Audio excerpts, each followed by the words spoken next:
Okay, so here is an interesting thought experiment, and it's called the twin paradox. So what I have here are a couple of twins, and they decide that one of them is going to go on an adventure. And this adventure is going to be involving going on a spacecraft to a distant star and then back again. So one of them gets ready to go into space, and then they get into their spaceship.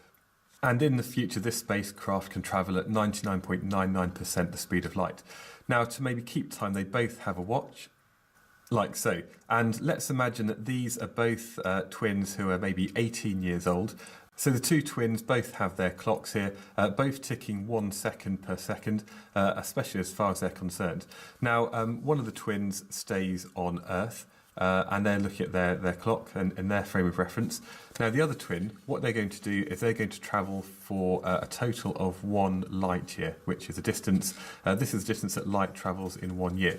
So as far as they are concerned, they're going to be traveling for 1 year on their clock. So what they do, they set off, they go towards this distant star, and they head off at, over almost the speed of light, 99.99% the speed of light. They travel for half a light year to get there. They then turn around and they travel back for another half light year. And at the end, they can see that they have aged by 1 year. Now, perhaps they were 18 when they began. They are now 19 years old. So this is the first twin, the one who's moved all the way out to space, to another star, and then back again. Now, the twin on Earth, what they're doing is they're looking at their clock, and in their frame of reference, they are not moving, but their twin is moving relative to them. And they appear to see that as this person is moving relative to them, the time of inside the clock in this spacecraft appears to be ticking a bit slower. And this is due to time dilation. In fact, there's an equation that looks a bit like this, and this looks at how that speed relative to the speed of light affects how much time is dilated. Here we have the dilated time, and here we have the proper time as they effectively see it. Now, when they're travelling at 99.99% the speed of light, we find that t is equal to 70.8 t naught, or indeed t naught is equal to t over 70.8. What does that mean? Well, that means when this person here sees 1 second go past on their clock, they see that this clock here only ticks through 1/70.8th of a second. This clock, because it's moving relative to them, appears to be running slowly, and this is because time is being dilated. In actual fact, when 1 Earth year goes by, what they see on the actual spacecraft over here is that 1/70.8th of a year goes by on this clock. And that means that for this person here, time appears to be going more quickly.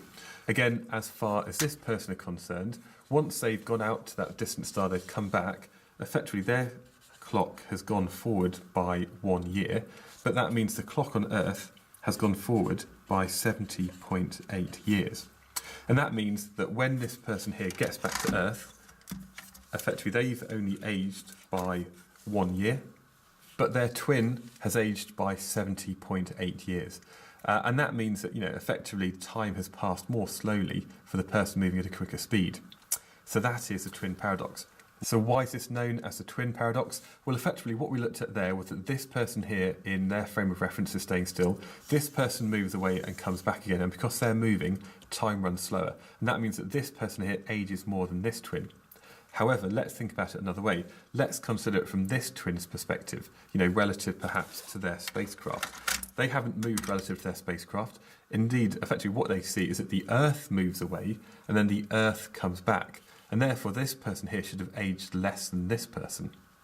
And if we think about it relative to this person, that means they've aged a lot and their twin is the younger twin. So what on earth is going on? Who's right? What is the answer to this? Well, the answer comes from the fact that we're talking about an inertial frame of reference, and this is something which is moving at a constant velocity. Now, the thing is, this doesn't apply when you have accelerated motion, and in order for the twin to go from no velocity to get up to light speed, to slow down at the other end, to turn around, accelerate, move along, and then decelerate, we then don't have a constant inertial frame, and because of that, we can't use the gamma factor, these laws for time dilation, to look at this scenario. So basically, that's hopefully, has that confused you massively, or does that make a bit more sense? So the twin paradox It's about the fact that a twin moves away. As they're moving away, their time appears to be more slowly, but relative to them, their twin is moving away and their time appears to move more slowly. And therefore, depending on which way you look at this, either this one or this one ages a bit more. But that only happens if you have an inertial frame of reference which is moving at a constant velocity, not the accelerated motion in that twin paradox. Thank you.